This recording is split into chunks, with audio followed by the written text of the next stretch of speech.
জান্নাত সুখ শান্তির ঘর। আবার ছোটখাটো না, ছোটখাটো না যে ছোট একটা দিবে, পাও মেললাম তো হাত মেলতে পারলাম না, হাত মেললাম তো পাও মেলতে পারলাম না। কেননা ঢাকা শহরে 550 স্কোয়ার ফিটের ফ্ল্যাটও আছে।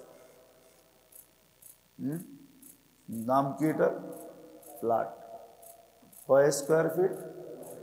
550 স্কোয়ার ফিট, ঠিক না? কতটুকু লোক? 1 কাঠার থেকেও অনেক কম, ঠিক না? আল্লাহর জান্নাত এত ছোট না। আল্লাহর জান্নাত সবচেয়ে ছোট, এই দুনিয়ার থেকে 10 গুণ বড়।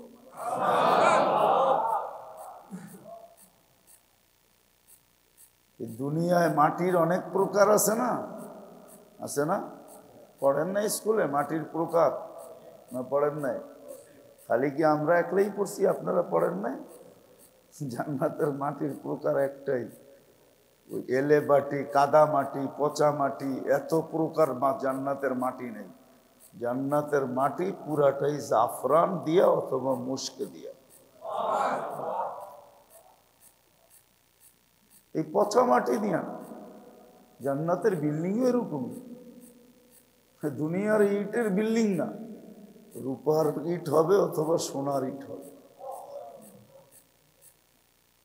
দুনিয়ায় হলো সব লতা পাতা দিয়া ভরা, ঠিক না?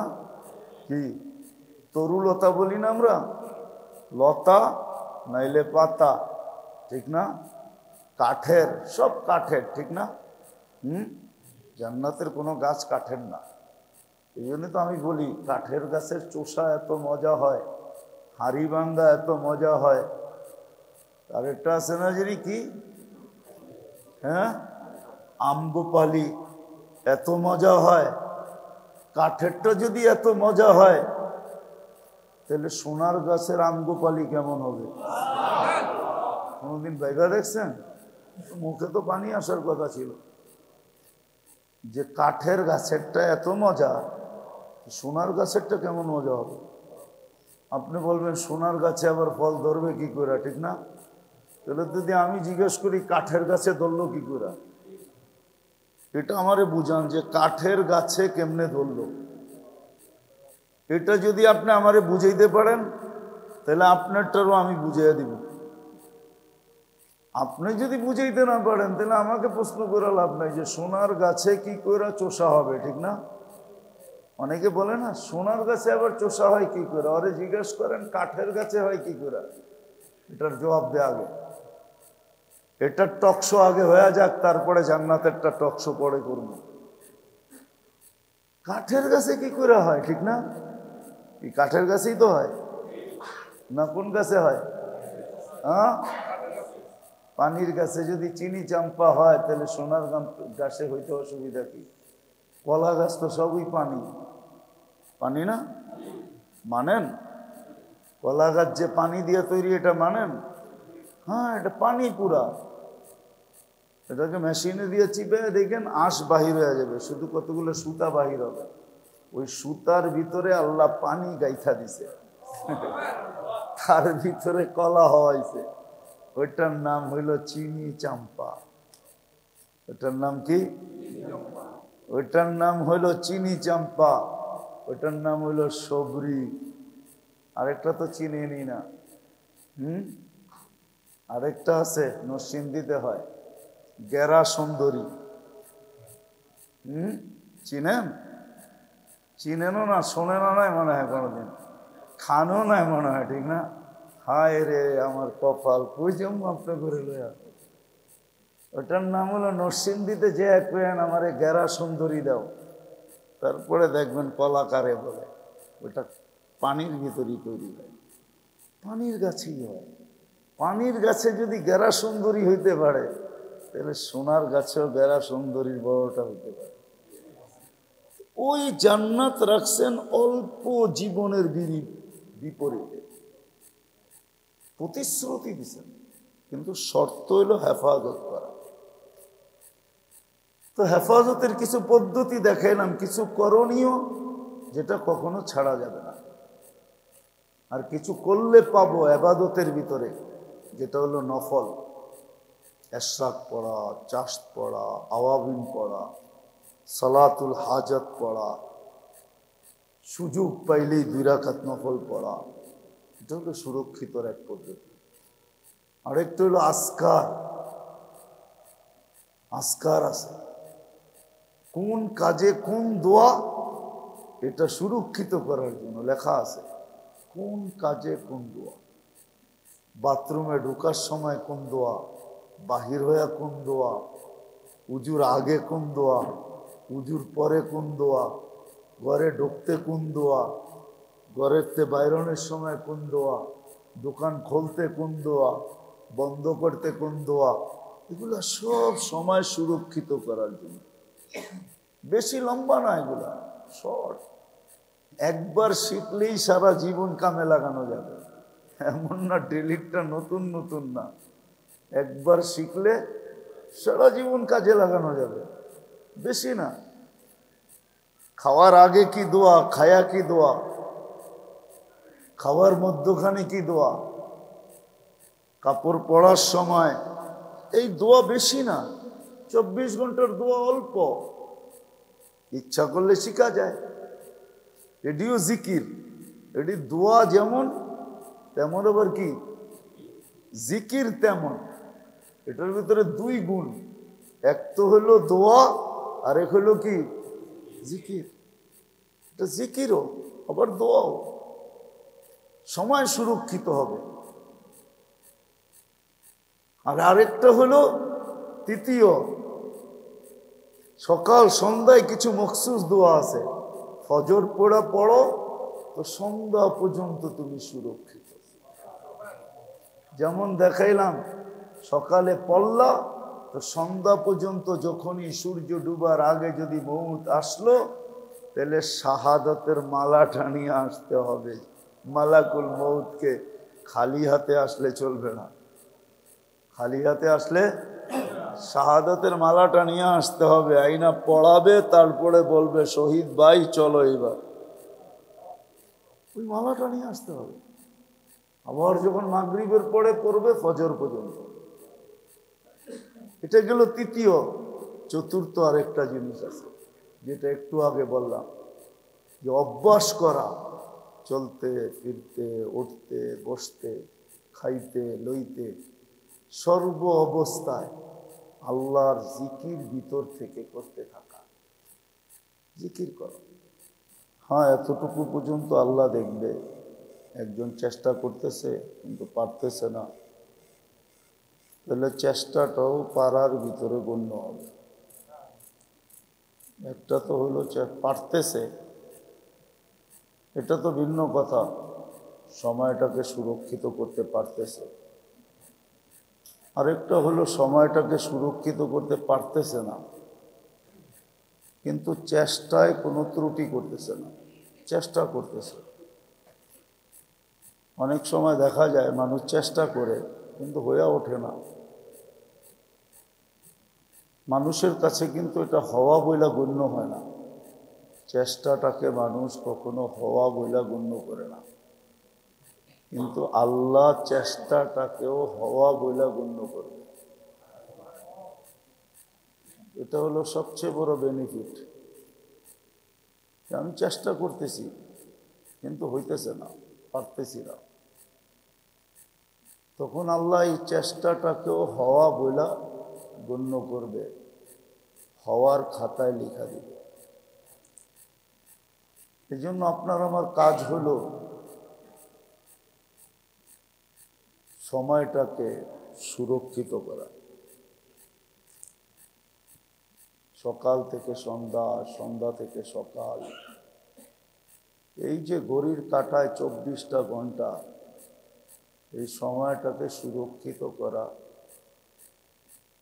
এটাই আপনার আমার সবচেয়ে বড় দায়িত্ব, সবচেয়ে বড় কাজ। এটাই আল্লাহ আমাদের কাছ থেকে চান, যে আমরা সবাই যেন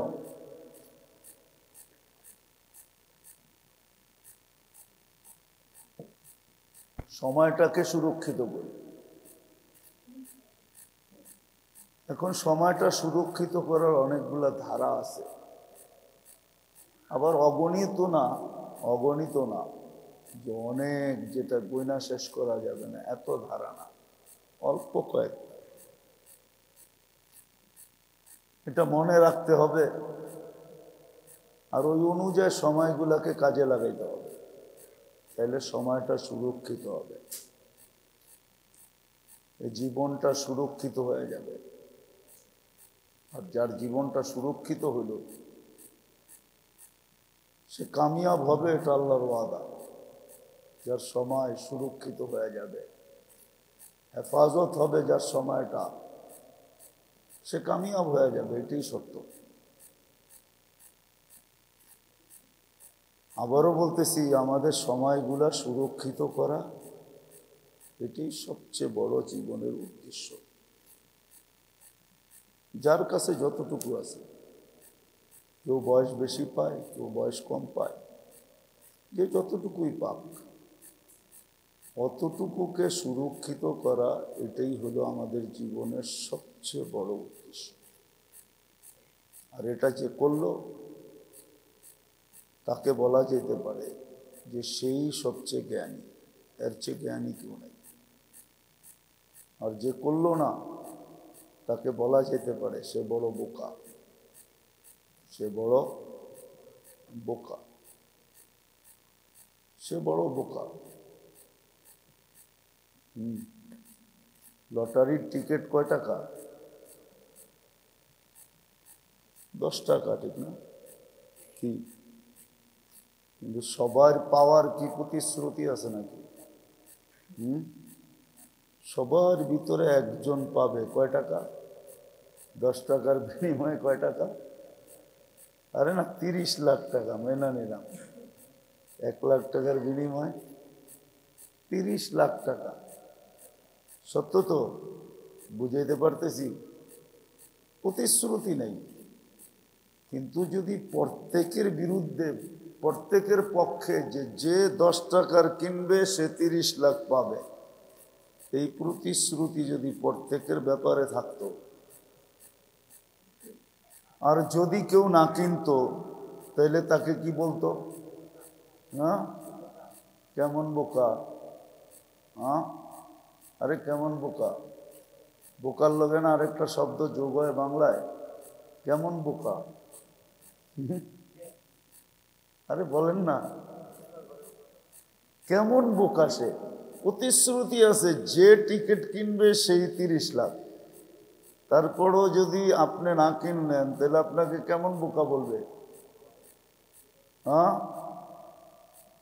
যাক, যেটাই হোক, মানে এর চেয়ে বড় বোকা আর কেউ কি এর মানব সমাজে থাকারই কোনো দরকার?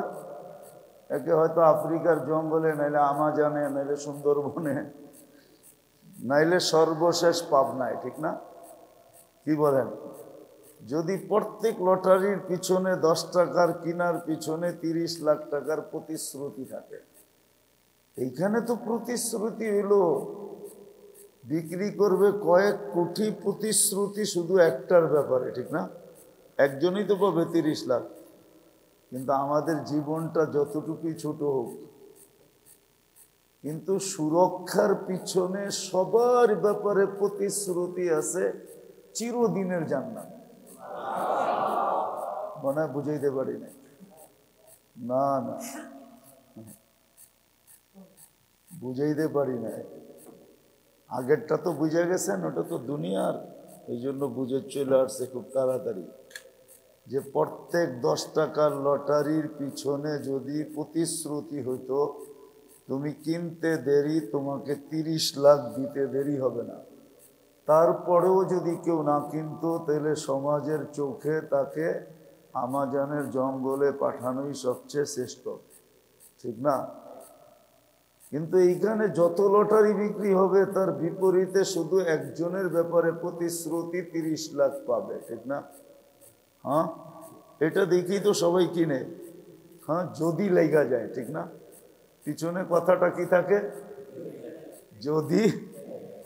কিন্তু আল্লাহ আমাদেরকে জীবন যতটুকুই দিছেন, প্রত্যেকটা জীবনের পিছনে এই প্রতিশ্রুতি আছে যে তুমি যদি সুরক্ষিত করো তাহলে ওই জীবনটা যতই ছোট হোক এর বিনিময়ে তোমাকে চিরদিনের জান্নাত দিব। এখন সুবহানাল্লাহ তো জোরে সোরে বললেন। এখন আপনার আমি চিন্তা করে দেখি, প্রথম ব্যক্তিকে যেরকম আমাজানে পাঠাইতে চাইলেন, পাবনায় পাঠাইতে চাইলেন, এখন আমরা কোন জায়গায় যাওয়ার যোগ্য এটা নিজেরা নিজে হিসাব করি যে আমি কোন জায়গায় যাওয়ার যোগ্য। আমার তো এই ছোট জীবনটা সুরক্ষিত করার পিছনে আল্লাহর প্রতিশ্রুতি আছে চিরদিনের জান্নাত, চির শান্তির জান্নাত, চির সুখের জান্নাত, চির মন চাহি জীবনের জান্নাত, যা চাবো তা পাবো এমন জান্নাত, যা চাবো তা পাবো, যেমন খুশি তেমন চাবো এমন জান্নাত, যেমন খুশি তেমন চলবে ওরকম জান্নাত দিবে। কিন্তু আমি আমার জীবনটাকে সুরক্ষিত কতটুকু করতেছি? ওই যে 10 টাকার পিছনে যদি প্রতিশ্রুতি থাকে যে কিনবে সেই 30 লাখ, আমি তো 30 লাখ বাদ দিলাম, যদি কয় 1 লাখই, যে 10 টাকার কিনবে ওটার পিছনে যদি প্রতিশ্রুতি লেখা থাকে যে 10 টাকার কিনলেই 1 লাখ, 30 গুণ কম 1 লাখ, তারপরও মনে হয় মানুষ কি যদি কেউ ছাড়ে তাহলে ওকে বলবে কি বোকা।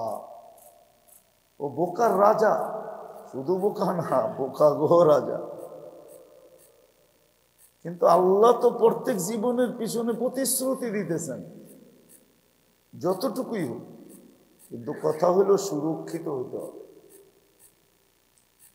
এই জন্য সুরক্ষিত করার কিছু ধারা আছে, সুরক্ষিত করার কিছু ধারা আছে, কিছু একান্ত করণীয় ধারা যেটা করতেই হবে, যেটা করলেও জীবনটা সুরক্ষিত হবে, করতেই হবে, একান্ত করণীয়। এটার ভিতরে কোনো ছাড় ছুর কিচ্ছু নেই, একান্ত করণীয়, এটা করতেই হবে, একান্ত করণীয়। আর কিছু আছে যে প্রত্যেক সময়ের আল্লাহর পক্ষ থেকে নির্ধারিত আছে, যে তুমি ইচ্ছা করলে, তুমি যদি ইচ্ছা করো তাহলে এইগুলা করতে পারো। এর করণীয় দ্বারা তোমার জীবনটা সুরক্ষিত হবে। একান্ত করণীয় দেখাই, 5 ওয়াক্ত নামাজ একান্ত করণীয়, এর দ্বারা জীবন সুরক্ষিত হবে, সময়গুলো সুরক্ষিত হবে। বলে কিভাবে? বলে এক নামাজ থেকে আরেক নামাজে ঢুকতে দেরি, মধ্যবর্তী সময়ের গুনাহ হইলেও এটা মাফ হইতে দেরি হয়, তাহলে সময়টা সুরক্ষিত, ঠিক না? 5 ওয়াক্ত দ্বারা 24 ঘন্টা কি সুরক্ষিত। এটা একান্ত করণীয়, না করলে চলবে না। আর এটা দাহ্য এই জন্যই করছেন যে একান্তভাবে যেন সে 24 ঘন্টাকে একান্ত করণীয় দ্বারা সুরক্ষিত করে। হলো 5 ওয়াক্ত নামাজ, 24 ঘন্টা সুরক্ষিত। গুনাহ হয়ে গেল, আরেক নামাজে যখন ঢুকবে তা সালাতু ইলা সালাতি কাফারা, এক নামাজ থেকে আরেক নামাজ কাফারা শুরু, মধ্যবর্তী গুনাহ মাফ হয়ে যাবে। এটা একান্ত করণীয়, এটা 24 ঘন্টা পার ডে, এটা করতেই হবে। আরেকটা করণীয় দেখাই, জুমার দিন জুমার নামাজ পড়া, কাল জুমাতু ইলাল জুমাতি কাফারা, এক জুমা থেকে আরেক জুমা মধ্যবর্তী সময়ের গুনাহ মাফ, এটা একান্ত করণীয়। রমজান আসলে রোজা রাখা, এটা একান্ত করণীয়। রোজার দ্বারা, রমজান মাসের দ্বারা শুধু 1 মাস সুরক্ষিত হবে না, বরং লম্বা একটা জীবন সুরক্ষিত হবে। 1 মাসের বিনিময়ে 70 মাস সুরক্ষিত হবে। একান্ত করণীয়। আল্লাহ জীবনে আল্লাহ পয়সা দিছেন তো হজ করা একান্ত করণীয়, এটাও জীবন সুরক্ষিত করা। কারণ হজ্জুল মকবুল লাইসা লাহু হজ্জুল মাবরুর লাইসা লাহু জাযা ইল্লাল জান্নাহ। কবুল হজ যদি হয়ে গেল, কবুল হজ যদি হয়ে গেল, তাহলে জান্নাতে যাওয়ার পরিপূর্ণ কাগজাত পেয়ে গেল। জান্নাত যে তার, এটার পুরা কাগজপত্র কমপ্লিট হয়ে গেল, অ্যালটমেন্ট কমপ্লিট। জান্নাত তার, পুরা জান্নাত পেয়ে গেল। এটা একান্ত করণীয়। আরো আছে, ওলামায়ে কেরাম থেকে শিখতে হবে। এটা হলো একান্ত করণীয়, যেগুলো না করলেই নয়। আর কিছু আছে নফল, এগুলা করলে সুরক্ষিত হবে, না করলে হবে না। করলে তুমি পাবে। যেমন এশাক পড়ো, চাষ পড়ো, আওয়াবিন পড়ো, রাত্রে উঠা তাহাজ্জুদ পড়ো। রাত্রে উঠা না পড়তে পারো তো কমসে কম এশারের 2 রাকাত সুন্নত পড়ার পরে 2-4 রাকাত তাহাজ্জুদের নিয়তে পড়া সর্বশেষ বেতের পড়ো। সর্বশেষ বেতের পড়ো। যে শেষ রাতে উঠতে পারি না, বুখারীর হাদিস আছে, ইবনে মাজার সহিহ রিওয়ায়াত আছে, সহিহ রিওয়ায়াত। এই উম্মতের জন্য আল্লাহ কেমনে করবে? এই উম্মত যদি এশার ঘুমানোর সময় তাহাজ্জুদের নিয়ত করে ঘুমায়া যায়, আর যদি উঠতে না পারলো, তারপরও ফেরেশতাকে তাহাজ্জুদের সওয়াব লিখতে আল্লাহ বাধ্য করে। আচ্ছা বলেন, তারপরেও যদি তার আমলনামায় তাহাজ্জুদ না থাকে, তাহলে আর করার কি আছে? তারপরে করার কি আছে? আল্লাহ তো এই উম্মতের জন্য এতটুকু করলেন। কতটুকু করলেন? যে ঘুমানোর সময় তাহাজ্জুদের পাক্কা নিয়ত করে ঘুমায় গেল, কিন্তু ঘুম তাকে উঠতে দিল না। এতটুকু গভীর ছিল যে ফজরের আজানের সময় ঘুম ভেঙে গেছে, চোখ খুলে গেছে, তখন তো আর তাহাজ্জুদ পড়ার সময় নেই, ঠিক না? হ্যাঁ, তারপরও ফেরেশতা তার আমল নামায় তাহাজ্জুদের সওয়াব লিখবে। আর সহজ কেমনে করবে? এগুলো হলো সময়কে সুরক্ষিত করার পদ্ধতি। এশা, আওয়াবিন, চাষ, তাহাজ্জুদ, এগুলো হলো সময়কে সুরক্ষিত করার পদ্ধতি। এরকম জিকির,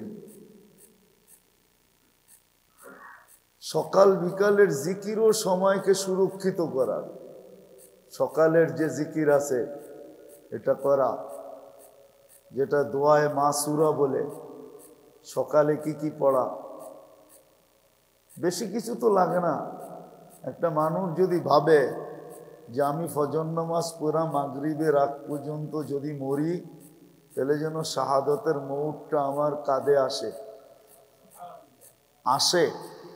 এটার জন্য সে একটা সিস্টেম করলেই চলে। অনেক সিস্টেম আছে, অনেক সিস্টেম আছে। যেমন আপনাকে আমি কয়েকটা দেখাই, একটা না। আল্লাহুম্মা আজিরনি মিনান নার, এটা একটা সিস্টেম। যদি 7 বার পড়ে, কয়বার? এটা একটা সিস্টেম। এটা না পড়লো আল্লাহুম্মা বারিক লি ফিল মাউতি ওয়া ফিমা বাদাল মাউত, এটা যদি 25 বার পড়লো, কয়বার? আচ্ছা, এটা যদি না পড়লো তো সূরা হাসরের শেষ 3 আয়াত পড়লো,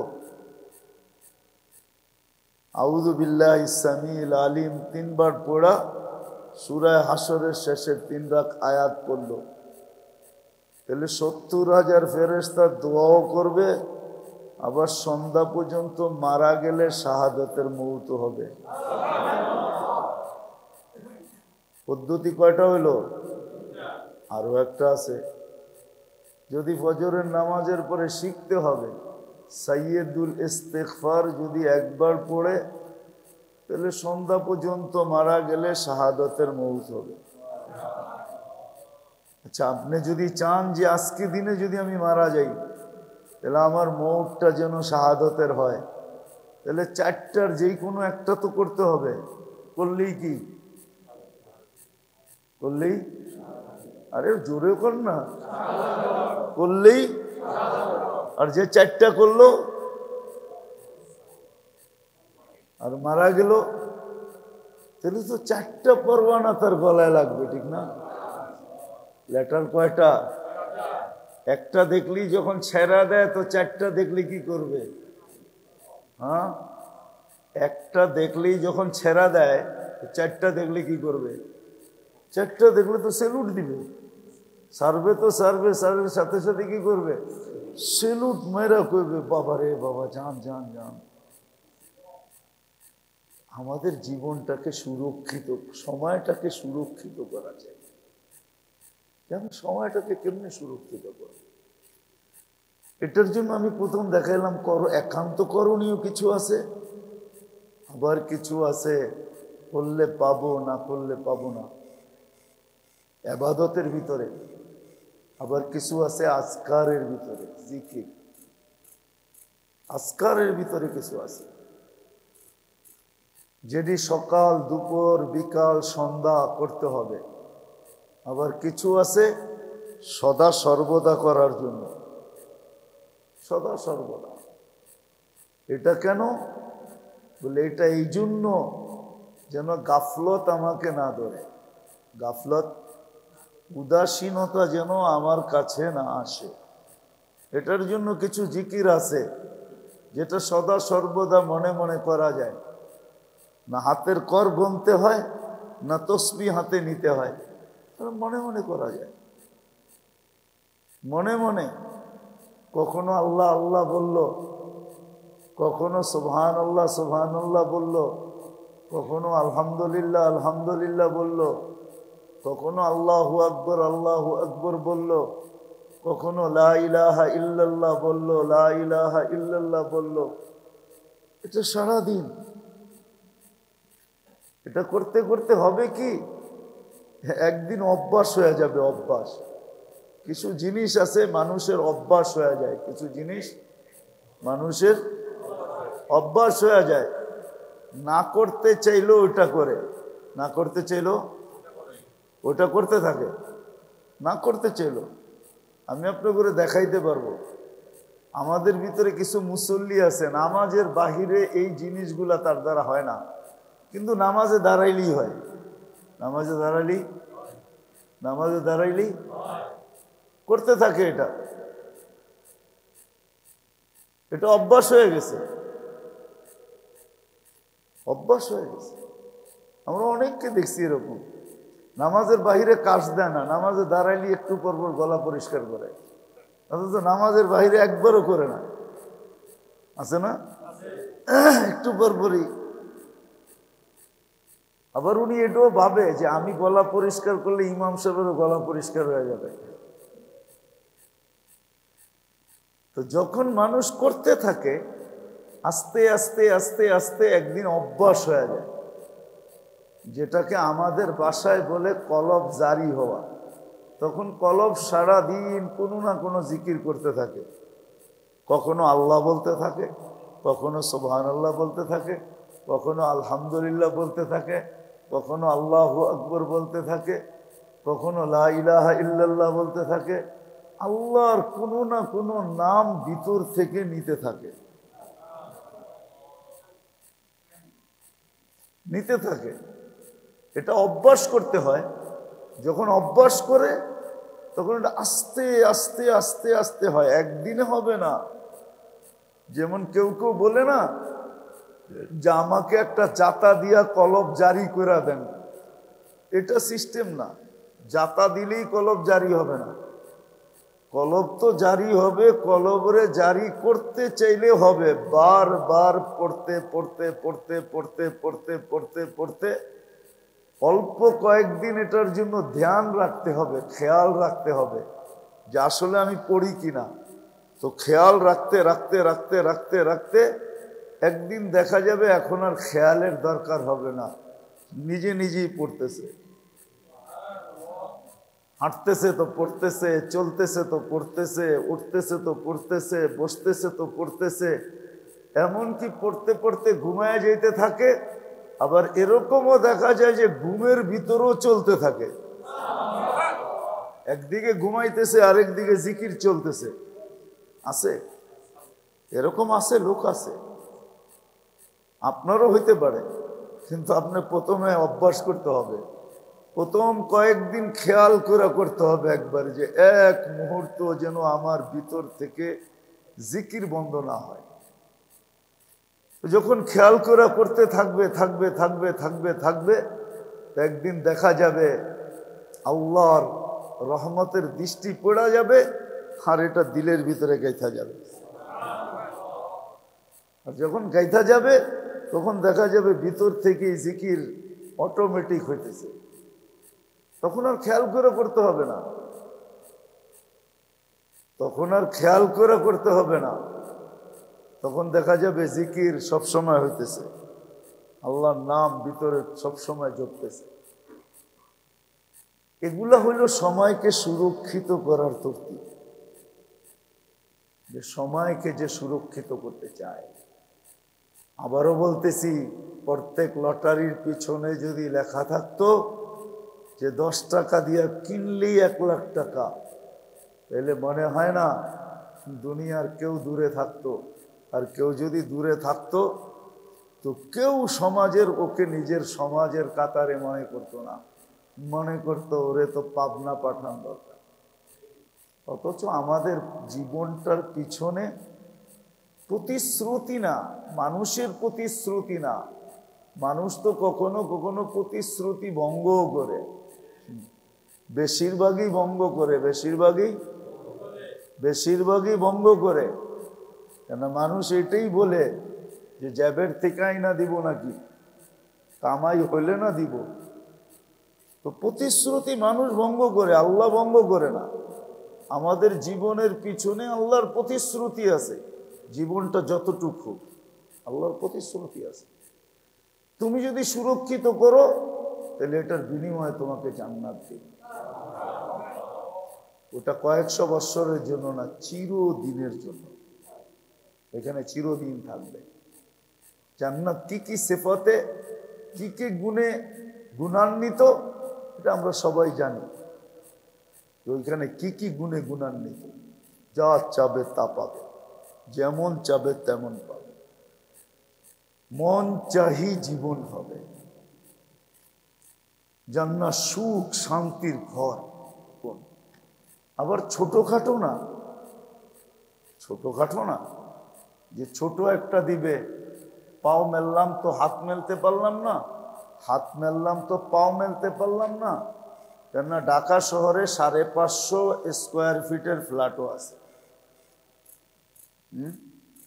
নাম কি এটা? ফ্ল্যাট। কয় স্কোয়ার ফিট?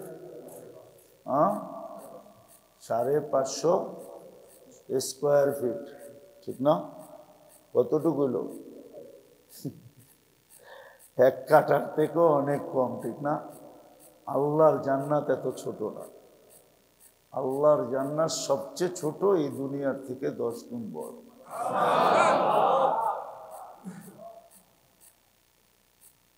এই দুনিয়ায় মাটির অনেক প্রকার আছে না, আছে না? পড়েন না স্কুলে মাটির প্রকার? না পড়েন নাই? খালি কি আমরা একলাই পড়ছি, আপনারা পড়েন নাই? জান্নাতের মাটির প্রকার একটাই, ওই এলে মাটি, কাদা মাটি, পচা মাটি, এত প্রকার জান্নাতের মাটি নেই। জান্নাতের মাটি পুরাটাই জাফরান দিয়া অথবা মুশকে দিয়া। এই পচা মাটি দিয়া না, জান্নাতের বিল্ডিং এরকম। দুনিয়ার ইটের বিল্ডিং না, রূপার ইট হবে অথবা সোনার ইট হবে।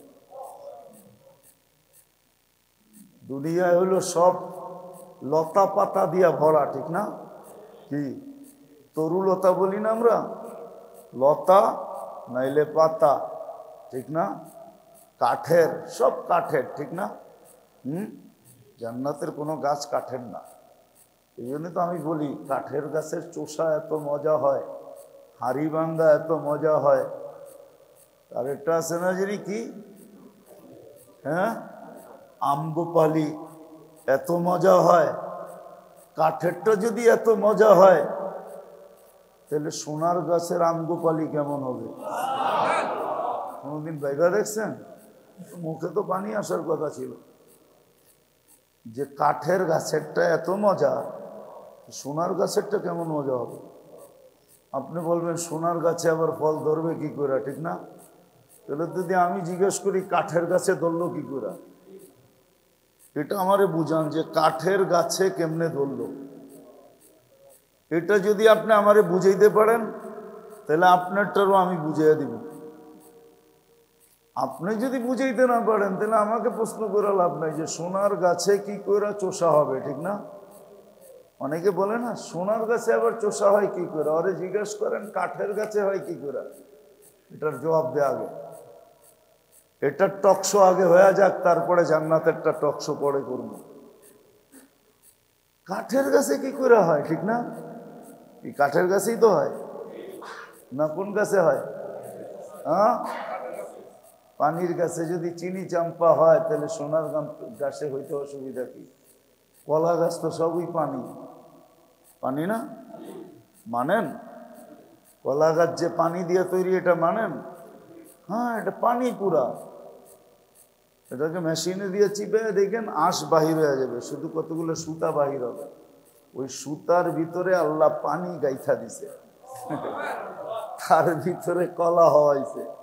ওইটার নাম হইল চিনি চাম্পা। ওইটার নাম কি? ওইটার নাম হইল চিনি চাম্পা, ওইটার নাম হইল সবরি। আরেকটা তো চিনি নি না। আরেকটা আছে নরসিংদীতে হয়, গেরা সুন্দরী। চিনেন? চিনেনও না, শোনেনও নাই মনে হয়, কোনোদিন খানও নাই মনে হয়, ঠিক না? হায় রে আমার কপাল, কই জম আপনি করে লয়া। ওটার নাম হলো নরসিংদীতে যে এক পেন আমার গেরা সুন্দরী দাও, তারপরে দেখবেন কলাকারে বলে। ওটা পানির ভিতরেই তৈরি হয়, পানির গাছেই হয়। পানির গাছে যদি গেরা সুন্দরী হইতে পারে তাহলে সোনার গাছেও গেরা সুন্দরীর বড়টা হইতে পারে। ওই জান্নাত রাখছেন অল্প জীবনের বিপরীতে, প্রতিশ্রুতি দিচ্ছেন, কিন্তু শর্ত হইল হেফাজত করা। তো হেফাজতের কিছু পদ্ধতি দেখাইলাম, কিছু করণীয় যেটা কখনো ছাড়া যাবে না, আর কিছু করলে পাবো ইবাদতের ভিতরে, যেটা হলো নফল। ইশরাক পড়া, চাশত পড়া, আওয়াবিন পড়া, সালাতুল হাজত পড়া, সুযোগ পাইলেই 2 রাকাত নফল পড়া, এটা হলো সুরক্ষিতর এক পদ্ধতি। আরেকটা হলো আসকার। আসকার আছে, কোন কাজে কোন দোয়া, এটা সুরক্ষিত করার জন্য লেখা আছে। কোন কাজে কোন দোয়া, বাথরুমে ঢোকার সময় কোন দোয়া, বাহির হইয়া কোন দোয়া, উজুর আগে কোন দোয়া, উজুর পরে কোন দোয়া, ঘরে ঢুকতে কোন দোয়া, ঘরেতে বাইরনের সময় কোন দোয়া, দোকান খুলতে কোন দোয়া, বন্ধ করতে কোন দোয়া, এগুলো সব সময় সুরক্ষিত করার জন্য। বেশি লম্বা না, এগুলা শর্ট। একবার শিখলেই সারা জীবন কামে লাগানো যাবে, এমন না ডেলিটটা নতুন নতুন না।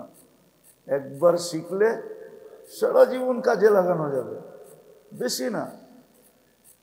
খাওয়ার আগে কি দোয়া, খায়া কি দোয়া, খাওয়ার মধ্যখানে কি দোয়া, কাপড় পরার সময়, এই দোয়া বেশি না। 24 ঘন্টার দোয়া অল্প, ইচ্ছা করলে শিখা যায়। এটিও জিকির, এটি দোয়া যেমন তেমন আবার কি জিকির তেমন। এটার ভিতরে 2 গুণ, এক তো হলো দোয়া, আর এক হলো কি জিকির। এটা জিকিরও আবার দোয়াও, সময় সুরক্ষিত হবে। আর আরেকটা হলো তৃতীয়, সকাল সন্ধ্যায় কিছু মখসুস দোয়া আছে, ফজর পড়ো তো সন্ধ্যা পর্যন্ত তুমি সুরক্ষিত। যেমন দেখাইলাম, সকালে পড়লা তো সন্ধ্যা পর্যন্ত, যখনই সূর্য ডুবার আগে যদি মউত আসলো, তাহলে শাহাদাতের মালাটা নিয়ে আসতে হবে। মালাকুল মউতকে খালি হাতে আসলে চলবে না, খালি হাতে আসলে শাহাদাতের মালাটা নিয়ে আসতে হবে। আইনা পড়াবে, তারপরে বলবে শহীদ ভাই চলো এবার, ওই মালাটা নিয়ে আসতে হবে। আবার যখন মাগরিবের পরে পড়বে ফজর পর্যন্ত। এটা গেল তৃতীয়। চতুর্থ আরেকটা জিনিস আছে, যেটা একটু আগে বললাম, যে অভ্যাস করা, চলতে ফিরতে, উঠতে বসতে, খাইতে লইতে, সর্ব অবস্থায় আল্লাহর জিকির ভিতর থেকে করতে থাকা। জিকির করো। এই জন্যই হাদিস বলছে, করতে করতে যদি অভ্যস্ত হইতে পারো, তাহলে হাসতে হাসতে জান্নাতে যেতে পারো। করতে করতে অভ্যস্ত, তাহলে তুমি জান্নাতে যাবে, হাসতে হাসতে জান্নাতে যাবে। দুনিয়া তোমার হাসি দেখবে আর তুমি যেতে থাকবে।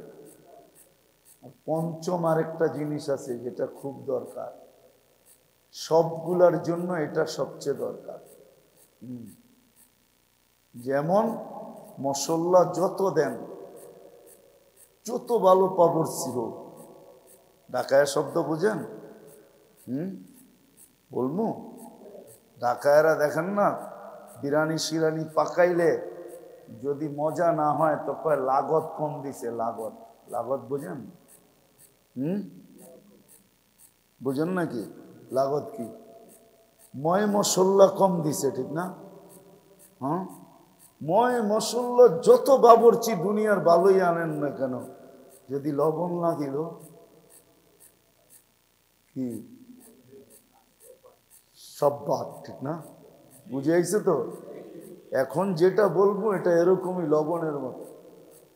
জীবনকে সুরক্ষিত করার জন্য সবচেয়ে বেশি দরকার এটা হলো অহেতুক কাজের থেকে ডেলি বেঁচা থাকা। অহেতুক অহেতুক কাজের থেকে বেঁচে থাকা। অহেতুক কাজের থেকে বেঁচে থাকা, অনর্থক কাজ যেটাকে অহেতুক বলে, লাগব থেকে, অহেতুক কাজের থেকে বেঁচে থাকা। অহেতুক কাজের থেকে বেঁচে থাকাও ইবাদত। কি এই উম্মতের জন্য ইবাদত। ইবাদত না শুধু ইবাদত না, নাম্বারওয়ালা ইবাদত, বড় বড় নাম্বার মিলবে অহেতুক কাজের থেকে বেঁচে। কিন্তু এইটাই আমরা বেশি করি, অহেতুক কাজের থেকে, অনর্থক কাজের থেকে, অহেতুক কাজের থেকে, লাগব থেকে বেঁচে থাকা, যেটাতে কোনো দুনিয়া আখিরাতের ফায়দা নেই, এরকম জিনিস থেকে বেঁচে থাকা, অহেতুক জিনিস থেকে বেঁচে থাকা। এটা হলো লবণের মতো। লবণ ছাড়া যেরকম সমস্ত মশলার মজা উড়ায় দেয়, রাঁধুনির থেকে রাঁধুনিকে কি করে দেয়, যত বড় রাঁধুনি হোক, কিন্তু লবণ না দিলে যেরকম কি ফেল, নাম দুলিশাত হয়ে যায়, যে কি পাকাইছে, ঠিক না? ঠিক এরকম অহেতুক জিনিস থেকে যদি আমরা বাঁচা না থাকলাম, টুটাফাটা ইবাদত তো এই উম্মতের হয়ে যায়। কেননা এই উম্মতের ইবাদতের পরিধি তো ছোট না। দেখেন আপনি এক ওয়াক্ত পড়েন, 10 ওয়াক্ত হয়ে যায়, ঠিক না? কয় ওয়াক্ত পড়ি? কয় ওয়াক্ত হয়? আর জামাতের সাথে পড়লে 270 ওয়াক্ত হয়। ইবাদতের পরিধি তো এই উম্মতের বড়, কিন্তু সব খায়া ফেলে কিসে? অহেতুক। কি অহেতুক? অহেতুক কাজের থেকে বেঁচে থাকা,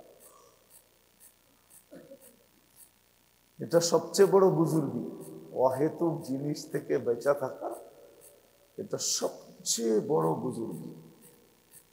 এই জমানায় ইবাদত বড় বুজুর্গি না।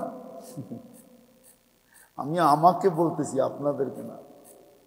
আমার মুখটা আমার কানের অনেক কাছে, আমার মুখটা আমার দিলেরও অনেক কাছে। আপনাদের জন্য বলতেছি না, আমার জন্য। এই যুগের সবচেয়ে বড় বুজুর্গি ইবাদত। এই যুগের সবচেয়ে বড় বুজুর্গি হলো অহেতুকের থেকে বেঁচে থাকা।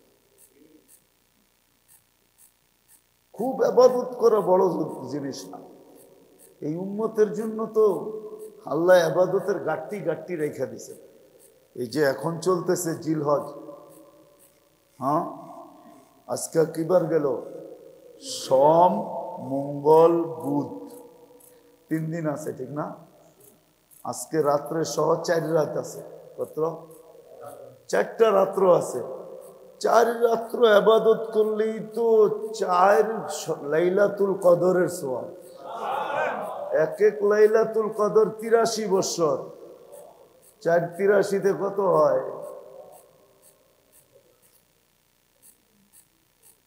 4 83-তে কত হয়? 352, 332 বছরের ইবাদত হয়ে যাবে। ইবাদত বেশি করা বুজুর্গি না। এক সময় ছিল ইবাদত বেশি করা বুজুর্গি, কিন্তু এই সময় না। ওই সময় অহেতুক ছিল না।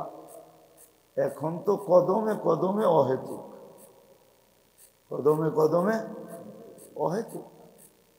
ওই সময় অহেতুক ছিল না, খুব কম ছিল, পরিবেশই ছিল না অহেতুকের। এখন তো অহেতুকের পরিবেশের অভাব নাই। এখন হইল অহেতুক থেকে বাঁচার সবচেয়ে বড় বুজুর্গি। ইবাদত তো হয়েই যায়। যে এশা পড়ছে, ফজর বাজমাত পড়বে, সারা রাত্র ইবাদতের ফজিলত পাবে না? পাবে না?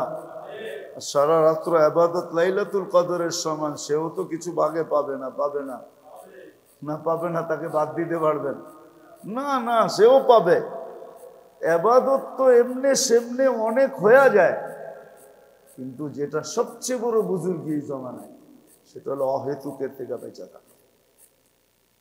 আসেন আজকে সবাই অঙ্গীকার করি আল্লাহর ঘরে বয়া, আর আল্লাহর কাছে দোয়া করি। এটা দোয়ারও বিষয়, আবার অঙ্গীকারেরও বিষয়। অঙ্গীকারও করতে হবে, আবার আল্লাহর কাছে দোয়াও করতে হবে। এটা একদিনে হবে না।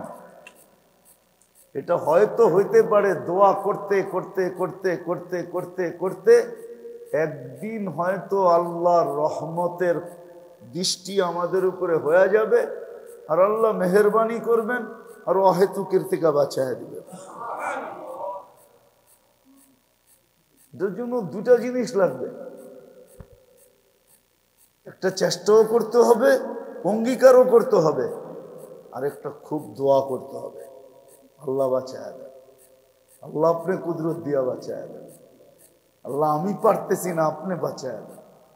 নিজেকে সিলিন্ডার করতে হবে, আল্লাহ আমি পারতেছি না, আপনি বাঁচায় দেন, আপনি বাঁচায় দেন। তাহলে দেখবেন একদিন বেঁচে যাবেন। একদিন এগুলা সব খারাপ লাগবে, ভাল লাগবে না। অহেতুক আর ভাল লাগবে না।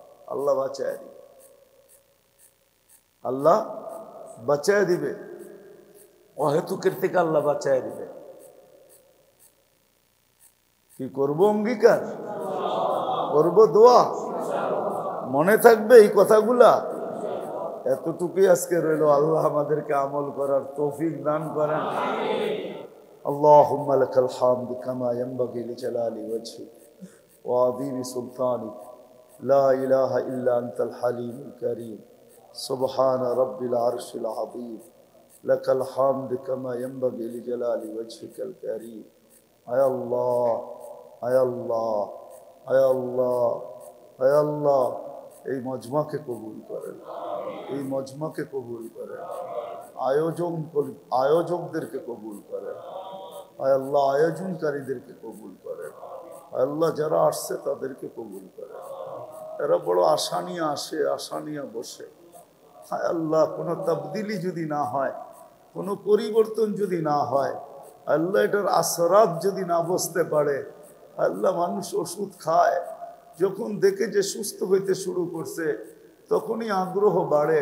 আয় আল্লাহ এটার কবুলিয়াত যদি না হইল তাহলে তো আসর হবে না, আর আসর না হইলে কেউ আসবে না।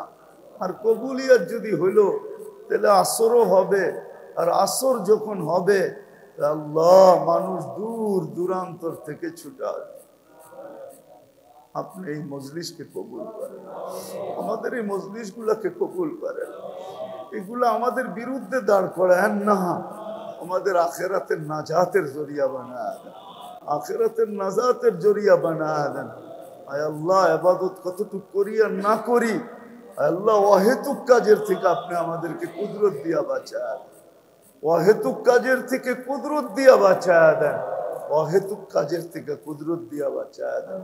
আমাদের সময়গুলার হেফাজতের যত লাইন আছে সমস্ত লাইনগুলো আপনি আমাদেরকে শিখায় দেন, এর উপরে আমাদেরকে উঠায় দেন, আমাদেরকে অভ্যস্ত বানায় দেন। যার যে পেরেশানি আছে দূর করে দেন, প্রয়োজন আছে মেটায় দেন, অসুস্থ আছে সুস্থতা দেন, সুস্থ আছে সর্ব ধরনের রোগ থেকে হেফাজত করেন। যা চাইলাম তাও দেন, যা চাইতে পারলাম না তাও দেন। আল্লাহ আল্লাহ ইনসানের সাথে সাথে জিন্নাতকেও মাফ করা দেন।